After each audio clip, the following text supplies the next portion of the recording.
There's a reason that people always stay on trail. I should have listened. That's the thought that claws at my brain every time I remember that night. The warnings were everywhere: park rangers, trail signs, even the goddamn internet, all saying the same thing: stay on the marked path. Don't camp off trail. You don't know what's out there. But we were young and arrogant. 3 guys who thought a weekend in the Virginia backcountry would be nothing but beers, campfires, and bad jokes. We wanted real wilderness, not some sanitized campground, so we left the trail. The forest was too quiet. That was the first thing I noticed when we pushed past the tree line, boots sinking into the thick underbrush. No birds, no squirrels, just this heavy, suffocating silence. Creepy as hell, one of us muttered, adjusting his pack. I laughed it off. Relax, man. It's just nature. But even as I said it, my skin prickled. The trees here were too dense, too close, their branches tangled like skeletal fingers. The air smelled wrong, not the usual crisp pine, but something rotten.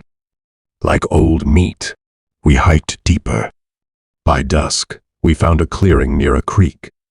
Perfect spot, or so we thought. We set up camp, cracked open a few beers, and joked about Bigfoot and skinwalkers like idiots. The fire popped, flickering shadows. For a while, it almost felt normal. Then the noises started. It was just rustling, something moving in the brush. We froze, ears straining. Then it came again. Crunch. Snap. Too deliberate.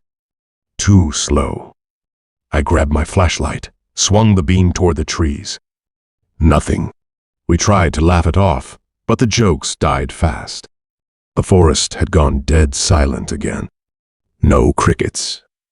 No wind. Just that feeling, the one that makes your spine lock up, your muscles tense like prey. Then Mark whispered, "What the hell is that?" I followed his gaze. 2 pinpricks of light glowed in the darkness.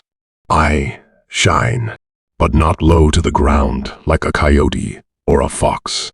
These were 10 to 12 feet high. It wasn't the height of any normal animal. My stomach dropped. The eyes didn't move, just stared, unblinking. I fumbled for my knife. "Hey," I shouted, voice cracking. "Get the fuck out of here." No response. The eyes stayed fixed. Then it took a step forward. A branch snapped. Then another. Heavy. Methodical. Whatever this thing was, it wasn't hiding anymore. Jake grabbed the bear spray. Mark had his hatchet. I clutched my knife like it could save me. The eyes blinked. Then in that moment, we heard the sound from another location. A roar tore through the night, not an animal, not anything natural. It was guttural, wet. The trees shook with it. My ears rang. My bones vibrated. I've heard bears. I've heard mountain lions. This was neither. This was wrong. "Run," my friend screamed. We didn't. We couldn't. We were frozen. Piss your pants terrified, staring into the dark where those eyes burn. Then a miracle. A deer burst from the bushes, sprinting past us, wild with panic. The eyes snapped toward it, and then the thing moved. I didn't see it, just a blur, a rush of air, and then a scream. Not the deer, not human. Something else, something that shouldn't exist. That was a truly terrifying moment. We caught a glimpse of the creature, and we realized the deer we had seen was its target. Within a few yards, the creature attacked the deer, and we could clearly hear the sound of bones snapping like something heavy tearing the body in two. We didn't breathe, didn't speak, just stood there, shaking, waiting for those eyes to turn back on us. It didn't. We didn't sleep. Didn't even sit, just huddled by the fire, weapons out, staring into the dark until the sun finally crept up. The clearing was torn apart. Deep gouges in the earth. Branches snapped like twigs, and blood, so much blood splattered across the leaves. But no deer. Nothing. We packed in silence. No bravado. Just the frantic, jittery movements of men who knew how close they'd come to. As we stumbled back to the trail, I saw it carved into a tree, fresh and deep. Stay on the path. So here's your warning. Stay on the goddamn trail. Because the woods are old and hungry, and some things don't follow the rules. And next time, there won't be a deer.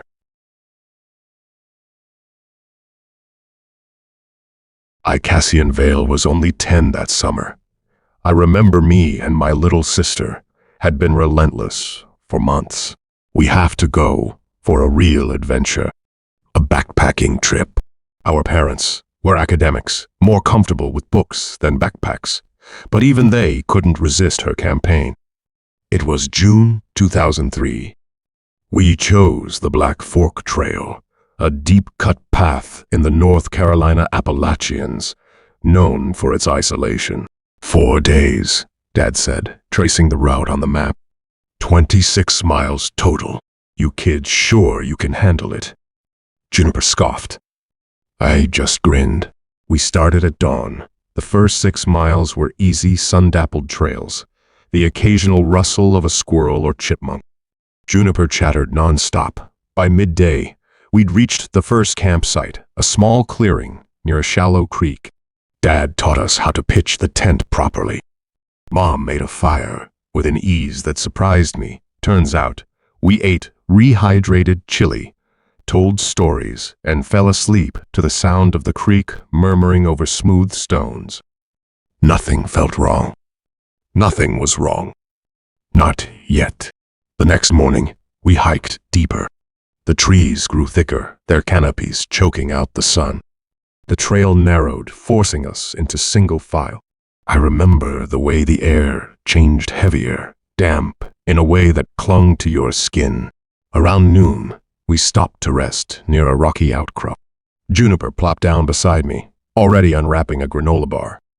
This is so much better than stupid summer camp, she said. And I agreed too. Then, around 3 p.m., Dad suggested we split up briefly. Mom, you and Juniper stay here, and my dad will scout ahead, see if there's a good fishing spot for dinner. Mom hesitated. Don't go far. Dad waved her off. We had been waiting for Dad to arrive, and 20 minutes had already passed. In that moment, I wandered a little farther ahead, wanting to prove I wasn't scared.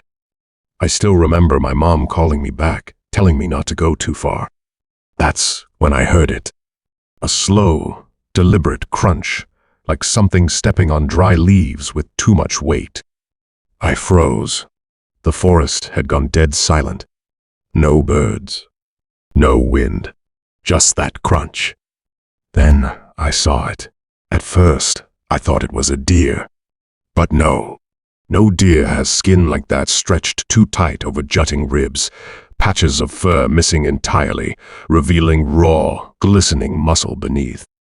No deer has antlers like that, blackened, twisted things, curling like the fingers of a corpse. And its eyes, 2 pulsing red embers, locked onto me with a hunger that wasn't animal, wasn't natural. It smiled. Bats when I ran. Branches whipped at my face.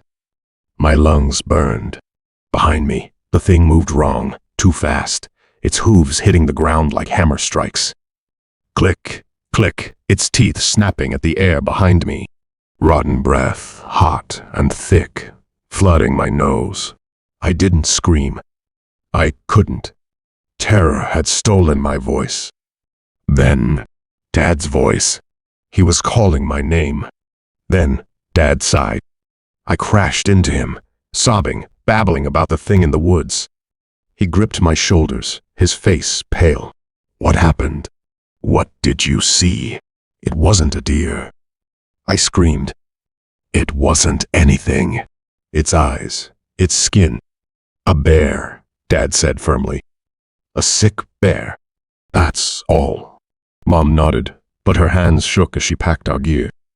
"There's nothing unnatural out here, Cassian." Juniper just stared at me, wide-eyed. They didn't believe me. The hike back to the car took hours straight. No one spoke.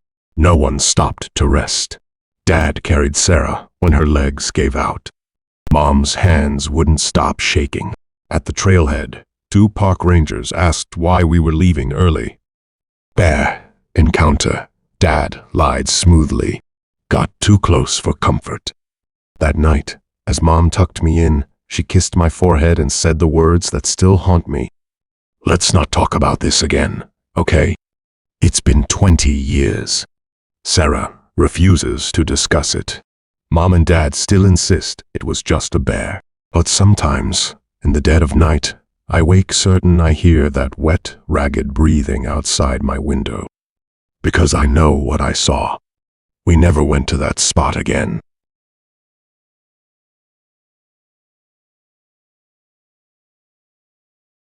It happened around 4 or 5 years ago. My name is Daniel Carter. I remember it was October 12th.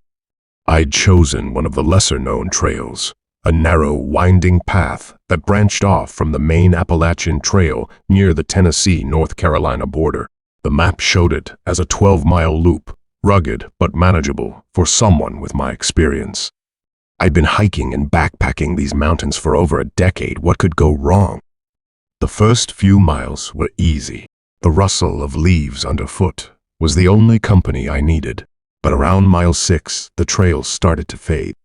The markers, those familiar white blazes, became scarce, then disappeared altogether. My gut twisted, but I pushed forward. "I've got this. Just keep heading northeast." A few more miles, the forest had swallowed the path whole. The undergrowth clawed at my legs, and the trees seemed to press in tighter. Shadows stretched long as the sun sank lower. I checked my compass again, but the needle spun lazily, unreliable in these dense woods. My pulse kicked up. No, this isn't happening. I picked up my pace, branches whipping at my arms. The temperature dropped fast. My breath came in ragged bursts, fogging the air. Think. I pulled out my phone, no signal, of course. The battery was at 20%. Useless. Then, just as the last sliver of light vanished, I saw it. A small, wooden building sat partly hidden by thick bushes. It looked like a ranger station. I felt a wave of relief shelter. I pushed through the last few yards of bushes, my heart pounding. The door was crooked on rusty hinges and made a loud creaking sound as I shoved it open. Inside, the windows were grimy, barely letting in the dying light. A desk sat overturned, papers scattered and yellowed with age. The place had been abandoned for years, maybe decades.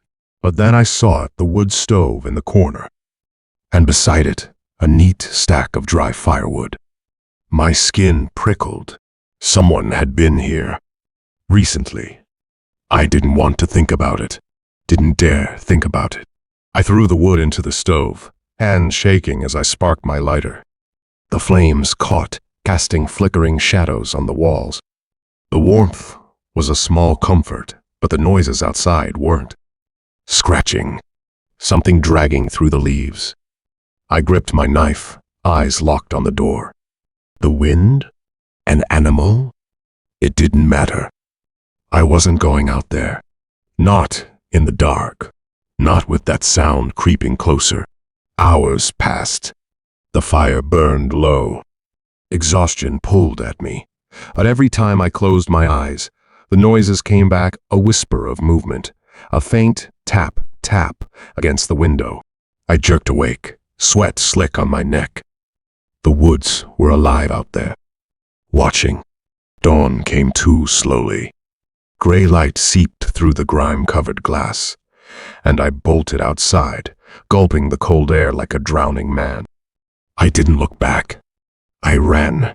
By some miracle, I came across a group of hikers in the late morning. They led me back to the main trail, chatting happily, unaware of my panic. I went along with it, giving a weak laugh at my own mistake. Took a wrong turn. Rookie move. But when I glanced back into the trees, the dread settled deep in my bones. That station had been abandoned for years. So, who the hell left the firewood? That question still lingers in my mind. Was someone there before me? Or worse, was someone watching me all night? It was the hardest backpacking trip of my life. I had already lost my way and spent a chilling night deep in the woods. That day is one I will never forget. It was June of 1999. I remember because I'd just graduated, and the whole world felt wide open and waiting. My friends were all moving to cities, starting corporate jobs, but not. I needed something real. Something that would strip away all the bullshit and show me who I really was. So I packed my grandfather's old army little gear I could afford, kissed my girlfriend goodbye, and headed into the deepest part of the Georgia wilderness. The first 2 days were everything I'd hoped for. The smell of damp earth and pine resin that filled my lungs with every breath. The complete absence of human noise. No cars, no civilization. Just the wind through the hemlocks and the occasional cry of a red-tailed hawk. I felt like the last man on earth, and it was glorious. On the third day, I found the waterfall. It wasn't on any of the newer maps, just a faint blue squiggle on this old topographic map I'd found in my grandfather's things. The hike in was brutal, steep inclines choked with rhododendron thickets that left my arms crisscrossed with scratches. But when I finally pushed through the last stand of trees and saw that curtain of white water cascading down black shale, it was worth every drop of sweat. I should have turned back then, but I had no idea what was about to happen next. The sun was already dipping behind the ridge, and the idea of retracing my steps through that jungle in the dark seemed worse than staying put. So I made camp in a small clearing about 50 yards from the falls, my tent facing the water so I could fall asleep to its soothing roar. That's when I noticed the first strange thing. Hanging from a low branch at the edge of the clearing was what looked like a child's doll. Instead of colorful shapes, it was made from tiny animal bones. Bird skulls, rabbit vertebrae, all tied together. My skin prickled. I told myself it was just some backwoods hunter's idea of decoration.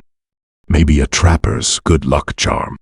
But as I built my fire that night, I couldn't shake the feeling of being watched. Not from any one direction, but from everywhere at once.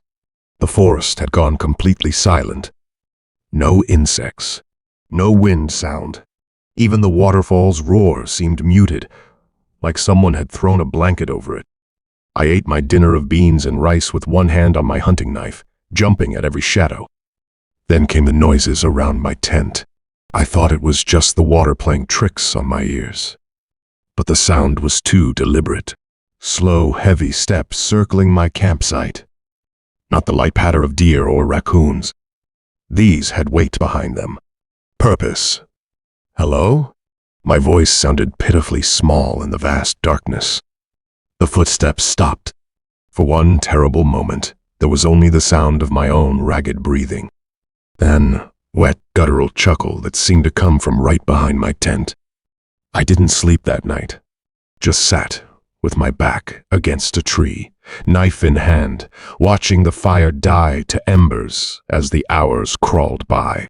When dawn finally came, I nearly wept with relief. Until I saw my backpack. It was exactly where I'd left it, but all my food was gone. Not stolen. Not torn open by animals. The pack was still neatly zipped, everything in its place except for every single scrap of food I'd brought. That's when I knew I needed to get the hell out of there. But the forest had other plans. No matter which direction I hiked, I kept ending up back at that damn waterfall. My compass spun lazily, like it was broken. The sun seemed to shift positions every time I looked up. By mid-afternoon, when I stumbled into a part of the forest I hadn't seen before, I nearly cried with relief. Then I smelled the smoke. The cabin looked like it had grown straight out of the mountain rough-hewn logs, A roof of hand-split shakes, smoke curling lazily from a stone chimney. An old man sat on the porch, in a rocking chair that creaked like a living thing. He had the look of someone who'd been carved from the same hickory as his cabin's skin, like tanned leather, white hair flowing down to his shoulders, eyes so pale they were almost colorless. "You look lost, boy." His voice was like dry leaves rustling. I told him about the waterfall, the bones, the footsteps in the night. When I got to the part about my missing food, he stopped rocking. "You camped in the hollow," he said, like that explained everything. When I just stared, he sighed and pointed to a scar that ran from his temple to his jaw. "Got this when I was about your age. Thought I knew these mountains better than the old ones did." He told me stories then, about the first settlers who'd vanished without a trace, their bones picked clean and stacked in neat piles, about the things that lived in the deep hollows, the places the sun never touched. "You got two choices, son," he said. "You can keep trying to find your way out on your own, or you can leave everything you brought behind and get out of the forest." I laughed, but the old man's stare froze the laughter in my throat. "They already took your food," he said. "Next time, it'll be something more personal." That night, with trembling hands, I left my grandfather's backpack and everything I had brought with me. The next morning, I found the main trail in under an hour. The sun rose exactly where it should have. I never went back to those mountains, not when my friends planned their annual hunting trips, not even when my family begged me to go camping and hiking. Since that night, I've never returned to that spot.